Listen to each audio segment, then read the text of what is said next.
Hello everyone. आज हम discuss करेंगे एक न्यू टॉपिक, वर्टिगो। वर्टिगो के बारे में आप सभी ने सुना होगा और बहुत सारे लोगों को ये प्रॉब्लम होती भी है, लेकिन कई बार ये होता है कि पता नहीं होता कि इसका ट्रीटमेंट क्या है और इसका ट्रीटमेंट है या नहीं है ना। और दूसरी बात ये होती है कि कई बार एनालिसिस ही नहीं हो पाता है कि मुझे चक्कर आ रहा है या ये सारी चीज़ें है ना। ये सारी चीज़ें फीमेल्स में मोस्ट कॉमन होती है जो मैं अभी डिस्कस करने वाली हूँ। तो वर्टिगो मतलब कि चक्कर आना, और चक्कर आने के साथ साथ समटाइम्स क्या होता है, नोशिया यानी कि जी मचलाना, वॉमिटिंग और हेडेक होगा आपको।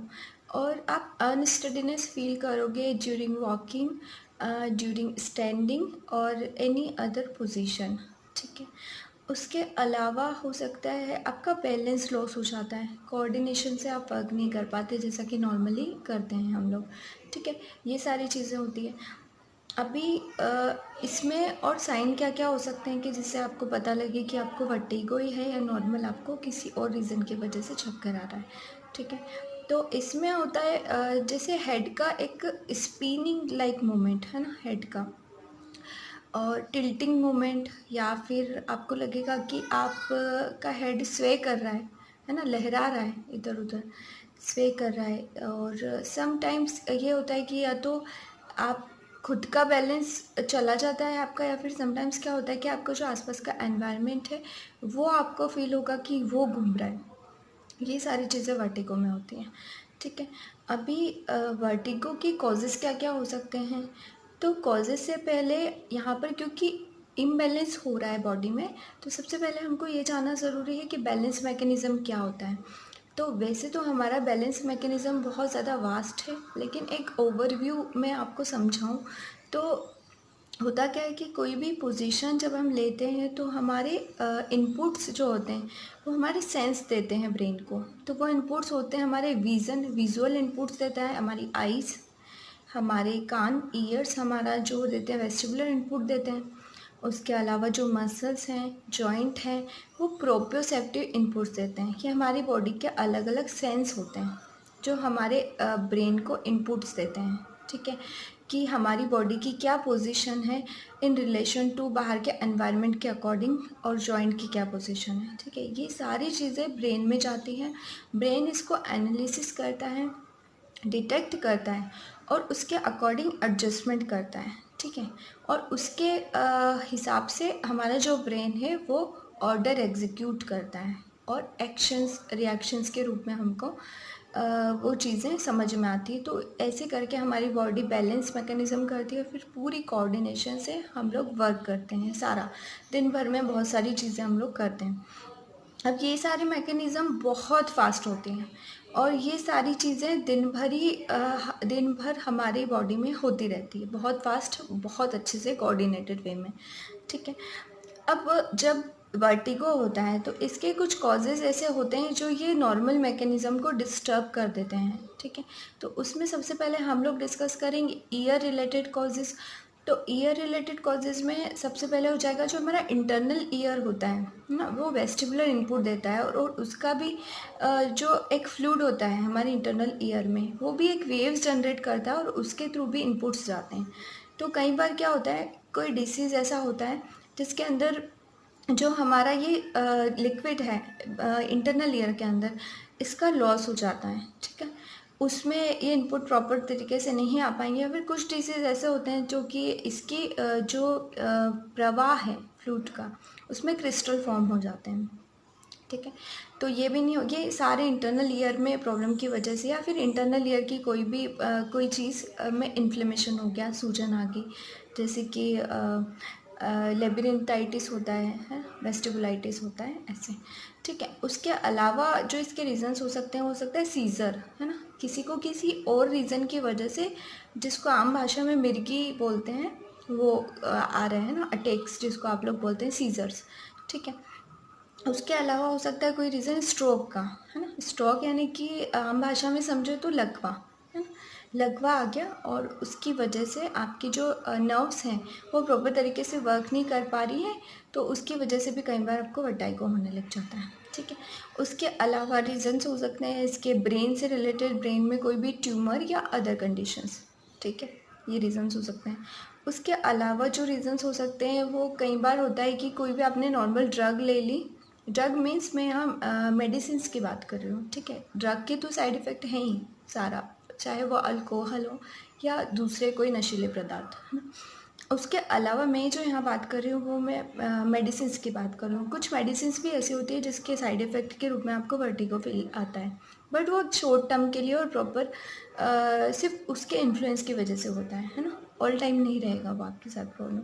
ठीक है, और उसके अलावा हो सकता है इसका रीज़न्स कुछ हार्मोनल डिसऑर्डर्स हो सकते हैं या फिर कुछ विटामिन मिनरल की डेफिशिएंसी समटाइम्स होती है, उसकी वजह से भी आपको चक्कर नॉर्मली आ रहा है बट आपको वर्टिगो जैसा फील हो रहा है। तो ये आपको डिफ्रेंशिएट करना आना चाहिए कि आखिर में आपको ये सारी चीज़ें हो क्यों रही हैं, इसका क्या क्या रीज़न हो सकता है, और रीज़न के बाद आपको पता होना चाहिए कि आपको किससे कंसल्टेंसी लेनी है ताकि आप अपना प्रॉपर इलाज करवा सकें। ठीक है, उसके बाद मैं अगर यहाँ पर बात करूँ तो ये फीमेल्स में बहुत ज़्यादा कॉमन होता है।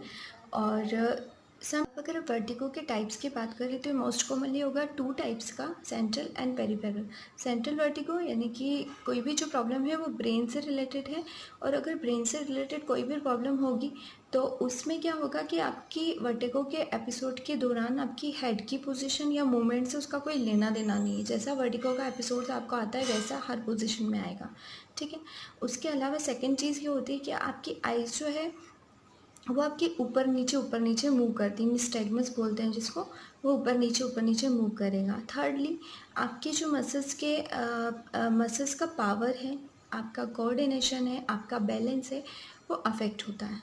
ठीक है, तो सेंट्रल वर्टिगो को मैं यहाँ पर हटा दूंगी क्योंकि सेंट्रल वर्टिगो का ट्रीटमेंट हम यहाँ डिस्कस नहीं करने वाले। सेंट्रल वर्टिगो के लिए आपको एक प्रॉपर मेडिकल प्रोफेशन के पास जाने की ज़रूरत है, जो आपके न्यूरोसर्जन या फिजिशियन हो सकते हैं, और उसके बाद में इन्वेस्टिगेशन, एमआरआई, सीटी स्कैन वगैरह, और उसके अलावा एक प्रॉपर न्यूरोलॉजिकल असेसमेंट आपको करवाना पड़ेगा और फाइंड आउट करना पड़ेगा कि उसके पीछे का रीजंस क्या है और उसके अकॉर्डिंग उसका ट्रीटमेंट होता है। ठीक है, अब पेरिफेरल वर्टिगो की अगर मैं बात करूँ तो पेरिफेरल वर्टिगो जस्ट इसके अपोजिट आपको फील होगा कि आपको जब एपिसोड्स आ रहे हैं वर्टिगो के तो वो आपकी हेड की पोजीशन और मूवमेंट से अफेक्ट होता है। ठीक है, सेकेंडली आपकी जो आइज़ हैं वो साइड बाय साइड मूव करती हैं। ठीक है, और थर्डली ये होगा कि आपको इसमें मसल्स का पावर या बैलेंस या कोऑर्डिनेशन ये सब चीज़ें डिस्टर्ब नहीं होती हैं। ठीक है, तो ये आप बोल सकते हैं कि पेरिफेरल वर्टिगो है। पेरिफेरल यानी कि आपके जो इनपुट्स जा रहे हैं अंदर वो सही तरीके से जा नहीं पा रहे हैं, उसमें पाथवे में कहीं ना कहीं प्रॉब्लम है, जो अभी हमने डिस्कस किया था। उसमें मेनली इंटरनल ईयर की प्रॉब्लम जैसे कि वेस्टिबुलाइटिस हो गया, लेबिरिंथाइटिस हो गया, जिसमें इन्फ्लेमेशन हो जाता है इंटरनल ईयर के पार्ट्स में, और उसकी वजह से जो फ्लो है ना उसका वो प्रॉपर नहीं हो पा रहा। सेकेंड, इसमें होता है कि आपका जो इंटरनल ईयर उसके अंदर एक फ्लूइड होता है जिसका कई बार लॉस्ट हो जाता है या उसकी क्वांटिटी कम हो जाती है, उसकी वजह से भी आपके जो बैलेंस के जो पाथवे है वो डिस्टर्ब हो जाता है, और उसकी वजह से भी आपको वर्टिगो हो जाता है। ठीक है, अब फिजियोथेरेपी का अगर मैं यहाँ पर बात करूँ, क्योंकि ऑब्वियसली ये टॉपिक लाने का मेरा रीज़न यही है कि इसमें अगर किसी को लगता है कि ये न्यूरो की कंडीशन और इसमें फिजियोथेरेपी का क्या इंपॉर्टेंस है, क्योंकि जिनको अभी तक सिर्फ यही पता है कि फिजियोथेरेपी का रोल ऑर्थोपेडिक कंडीशंस में ही होता है, तो उसके लिए मैं ये टॉपिक लिया है मैंने। तो जो ये आपका पेरिफेरल वर्टिगो है उसमें दो वर्टिगो, जैसे कि एक होता है बिनाइन पैरोक्सिस्मल पोजिशनल वर्टिगो, जिसमें आपकी पोजीशन से वर्टिगो है जो परफेक्ट होता है। तो उसमें बहुत सारी गेज स्टेबिलिटी एक्सरसाइज या फिर मोशन सेंसिटिविटी एक्सरसाइज या पोजीशंस होती है अलग अलग, जो कि आपके वर्टिगो के स्टेज के अकॉर्डिंग कि कितना आपका सीवियर है उसके अकॉर्डिंग डिज़ाइन होती है, और वो आपको प्रैक्टिस करने को बोली जाती है, और उससे वर्टिगो में लगभग 80% रिलीव हो जाता है। ठीक है, तो वो एक पेशेंट के पूरे असेसमेंट के बाद डिज़ाइन होती हैं। ठीक है, सेकेंडली इसमें होता है सर्वाइकोजेनिक वर्टिगो, जिसमें आपको वर्टिगो के एपिसोड के साथ साथ नेक पेन भी होगा। ठीक है? तो उसमें आपको नेक के मूवमेंट बिल्कुल स्टॉप करने के लिए बोला जाता है और अकॉर्डिंग टू ब्रेसिंग या पोजीशनिंग या कॉलर वो दी जाती है, ठीक है? और कुछ स्पेसिफिक एक्सरसाइज दी जाती है। उसके अलावा अगर कोई मसल्स में प्रॉब्लम है तो उसके हिसाब से भी स्ट्रेचिंग, स्ट्रेंथनिंग या अदर कोई टेक्निक दी जाती है, जैसे कि मसल की भी जो क्वालिटी है उसको रिस्टोर करते हैं, ठीक है? ये सारी चीज़ें होती है आपके ट्रीटमेंट के पार्ट में, ठीक है? तो इस वीडियो से रिलेटेड अगर आपको कोई क्वेरी है तो आप मुझे कमेंट सेक्शन में लिखकर ज़रूर बताना।